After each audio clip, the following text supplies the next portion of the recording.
Apakah ini ada tukar guling kasus atau justru ada saling sandra kasus antara polisi dan kejaksaan? Ya, bisa saja dua-duanya, bisa saja.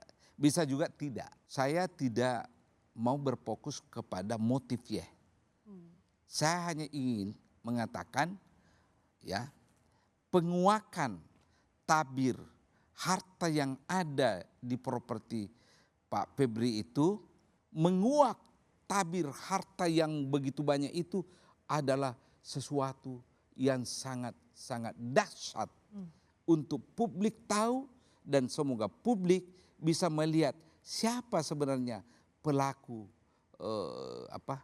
menyimpang ini.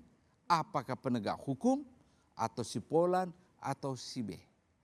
Kalau Anda tanya saya secara pribadi, kalau memang dikelak kemudian bisa dibuktikan bahwa itu ada kaitannya Febri harta-harta itu dan dikumpulkan secara tidak, saya sangat sedih. Karena beliau ini mempersepsikan dirinya adalah kampiun penegakan aturan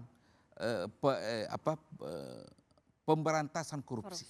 Ya, sangat ironis itu.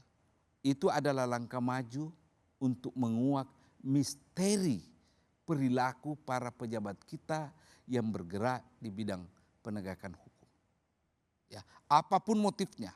Bagaimana mereka harus membuktikan? Bagaimana kejaksaan harus membuktikan ini, Prof? Kalau memang tidak mau KPK tidak mau ambil alih, biarkan tim 9 anak-anak muda itu bekerja secara independen. Biarkanlah. Jangan campuri, jangan arahkan, ya. Arahan hanya satu. Tegakkan aturan. Ya, undang-undang yang berkaitan dengan ini jangan disalahgunakan.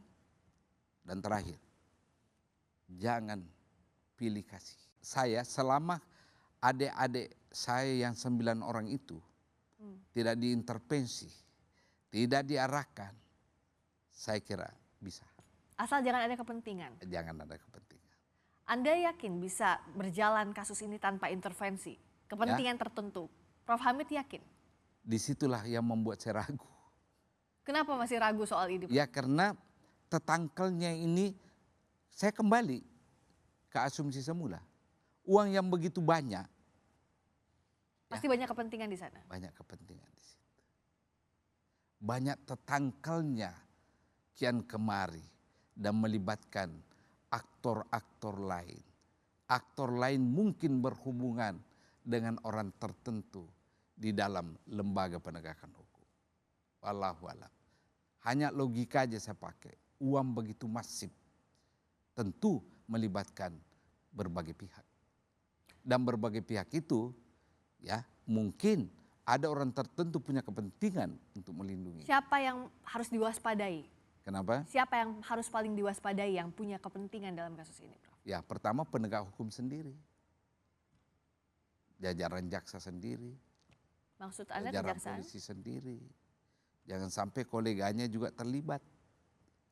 Iya kan? Tapi kalau Big homework. big homework. Big homework. Ini jadi pekerjaan rumah yang sangat besar untuk Dan disinilah kejaksaan kita uji Bapak Presiden, yang mulia Presiden Prabowo.